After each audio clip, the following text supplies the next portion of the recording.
नमस्कार दोस्तों, आप सुन रहे हैं कुलबेली अपने होस्ट अभिषेक के साथ में।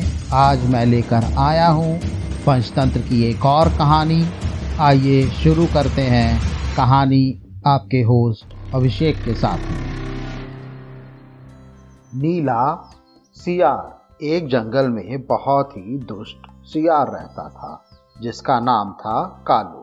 जंगल के सभी जानवर उससे बेहद परेशान रहते थे, यहाँ तक कि बाकी के सियार भी उससे तंग आ चुके थे, क्योंकि वो खुद को सबसे बुद्धिमान समझता था और यहाँ की बात वहाँ करके एक दूसरे को लड़वाता था। एक दिन कालू खाने की तलाश में जंगल से काफी दूर निकल आया और एक बस्ती में जा पहुंचा।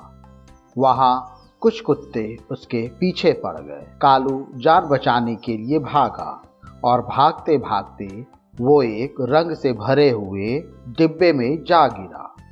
वो डिब्बा बहुत ही बड़ा था।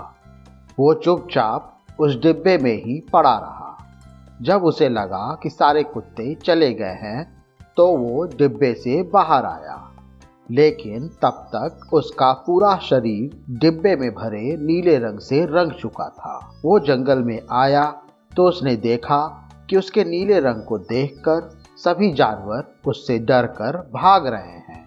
सबको खुद से यूं डरता देखकर कालू के मन में एक प्लान आया।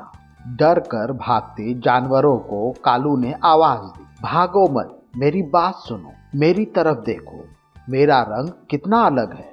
ऐसा रंग किसी जानवर का नहीं। भगवान ने मुझसे कहा है कि संसार में जानवरों का कोई राजा नहीं है, इसलिए तुम्हें जाकर जानवरों का राजा बनकर उनका कल्याण करना है। सभी जीव जंतु तुम्हारी प्रजा होंगे।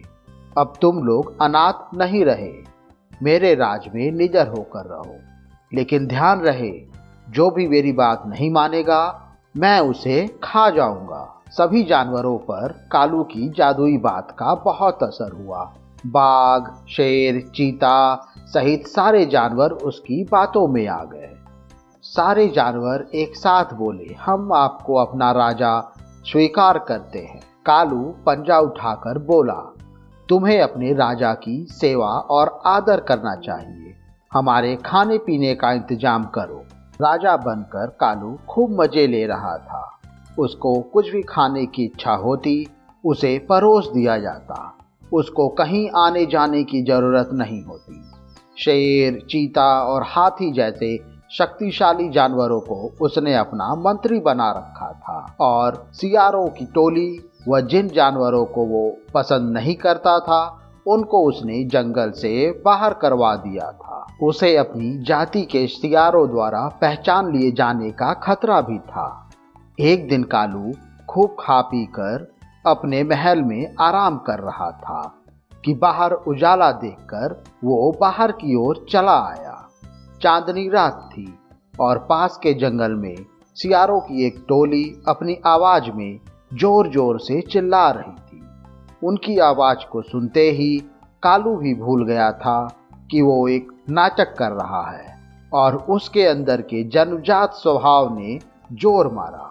वो भी चांद की ओर मुंह उठाकर सियारों के स्वर में स्वर मिलाकर जोर जोर से चिल्लाने लगा। बाकी के जानवरों सहित शेर और बाघ ने उसे देख लिया तो वो चौंक गए और उन्हें समझते देर नहीं लगी कि यह कोई और नहीं, कालू ही है जो धोखा देकर राजा बना हुआ है। शेर और बाघ उसकी ओर लपके और देखते ही देखते कालू को मार दिया। साथियों, इस कहानी से हम लोगों को यह शिक्षा मिलती है, जैसी करनी वैसी भरनी। छल, कपट और झूठ का फल एक न एक दिन जरूर मिलता है। दोस्तों, मुझे उम्मीद है आज की कहानी आपको जरूर पसंद आई होगी और रोचक कहानी सुनने के लिए हमें लाइक, सब्सक्राइब और कमेंट करते रहिए। तब तक के लिए अपने होस्ट अभिषेक को आज्ञा दें। नमस्कार।